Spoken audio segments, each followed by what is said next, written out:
తెలిసి తెలిసి మన దేశంలో జరిగే అనర్థాలు మీరిప్పుడు చూడబోతున్నారు. అది కూడా మనం తినే తిండి గురించి. ఏమాత్రం ఆలస్యం చేయకుండా అవేంటో తెలుసుకుందాం. నెస్లే కంపెనీ తనే స్వయంగా ఒప్పుకుంది వాళ్ల చాక్లెట్ కిట్ క్యాట్ లో దూడమాంసం యొక్క రసం కలుపుతామని. మద్రాస్ హైకోర్టులో ఫెయిర్ అండ్ లవ్లీ కంపెనీ మీద కేసు వేసినప్పుడు ఆ క్రీంలో పంది గ్రీస్ అంటే పంది నుండి వచ్చిన తైలాన్ని కలుపుతామని స్వయంగా ఒప్పుకుంది. మనం జలుబు వస్తే వాడే విక్స్ పేరున ఉన్న మందులను యూరప్లోని అనేక దేశాలలో బ్యాన్ చేశారు. అక్కడ దీనిని విషంగా ప్రకటించారు. కానీ మన భారతదేశంలో రోజంతా టీవీలో దీని ప్రకటన వస్తుంది. లైఫ్ బాయ్ అనేది బాత్ సోప్ కాదు, టాయిలెట్ సోప్ కాదు.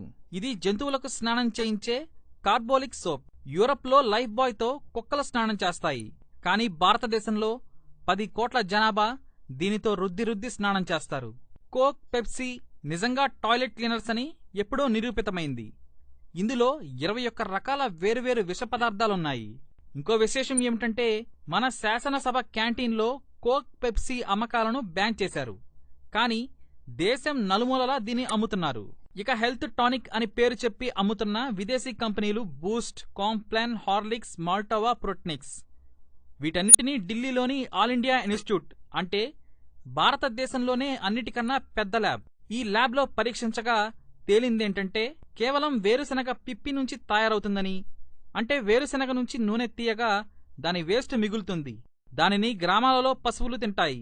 దానితో ఈ హెల్త్ టానిక్లు తయారవుతాయి. మరో విశేషం, అమితాబ్ బచ్చన్కు ఆపరేషన్ అయింది. అది 10 గంటలు జరిగింది. అప్పుడు డాక్టర్లు ఆయన పెద్ద పేగును కట్ చేసి తీసేశారు. డాక్టర్లు ఏం చెప్పారంటే కోక్, పెప్సీ ఎక్కువగా తాగటం వల్ల అది కుళ్ళిపోయిందని చెప్పారు. ఆ మరునాటి నుంచి అమితాబ్ బచ్చన్ వీటి ప్రకటనలు చేయటం మానేశారు. చాలామందికి పిజ్జా తినడంలో మజా వస్తుంది. సరే, అసలు పిజ్జా ఎలా తయారవుతుంది? ముందుగా పిజ్జా అమ్మే కంపెనీలు చూద్దాం. Pizza Hut, Domino's, KFC, McDonald's, Pizza Corner, Papa John's Pizza, California Pizza Kitchen. ఈ కంపెనీలన్నీ అమెరికావి. మీరు కావాలంటే ఒకసారి చెక్ చేయండి. ఇక పిజ్జాలో టేస్ట్ కోసం E631 ఫ్లేవర్ ఎన్హాన్సర్ దీన్ని కలుపుతారు. అది పంది మాంసం నుంచి తయారవుతుంది. మీరు ఒకసారి గూగుల్లో చూడండి, మీకే తెలుస్తుంది. ఇక మనం తినే పదార్థాలు, తాగే పదార్థాలపైన, ఆ ప్యాకెట్లపైన ఈ కోడ్స్ ఉంటే వాటిలో ఈ పదార్థాలు కలుస్తాయి. అవేంటో చూద్దాం. E322 ఆవు మాంసం, E422 ఆల్కహాల్కు సంబంధించిన రసాయనాలు, E442 ఆల్కహాల్ తత్వం కెమికల్స్, E471 ఆవు మాంసం ఆల్కహాలు, E476 ఆల్కహాల్, E481 ఆవు ప్లస్ పంది మాంసం మిక్స్, E627 ప్రాణాంతకమైన కెమికల్స్, E472 ఆవు ప్లస్ పంది ప్లస్ మేక ఈ మిక్స్ అయిన పదార్థాలు, E631 పంది కొవ్వు నుంచి తీసిన నూనె. ఇక ఈ కోడ్స్ అన్నీ ఎక్కువగా మీకు విదేశీ కంపెనీల చిప్స్, బిస్కెట్స్, చూయింగమ్స్, కుర్కురే, మ్యాగీ ఇలాంటి ప్యాకెట్లపై కనిపిస్తాయి. ఇది అపోహ కాదు, పూర్తిగా నిజం.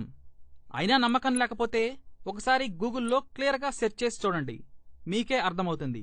ఇక మ్యాగీ ప్యాకెట్ పైనైతే ఇంగ్రీడియంట్స్లో చూడండి, ఫ్లేవర్ E635 అని రాసి ఉంటుంది.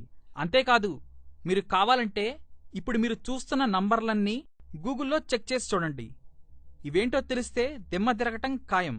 భారతదేశంలో 121 కోట్ల జనాభాలో కేవలం 10% జనం 10 రూపాయల పళ్లరసాలు తాగితే నెలకి 3600 కోట్లవుతుంది. కానీ మీరు కోకోకోలా, పెప్సీ తాగి 3600 కోట్ల రూపాయలను దేశం బయటికి పంపుతున్నారు. కోకోకోలా, పెప్సీ లాంటి కంపెనీలు ప్రతిరోజు 7000 కోట్ల కన్నా ఎక్కువ దోచేస్తున్నాయి. చెరకు రసం, కొబ్బరి నీళ్లు, పళ్ల రసాలకు గనక మీరు మారినట్లయితే మీరు దేశం యొక్క 7000 కోట్ల రూపాయలను కాపాడి మన రైతులకు ఇచ్చినట్టవుతుంది. అప్పుడు రైతులు ఎట్టి పరిస్థితుల్లో ఆత్మహత్యలు చేసుకోరు. కాబట్టి విదేశీ వస్తువులపై మోజు తగ్గించుకోండి, స్వదేశీ వస్తువులనే వాడండి. దేశ ఆర్థిక వ్యవస్థను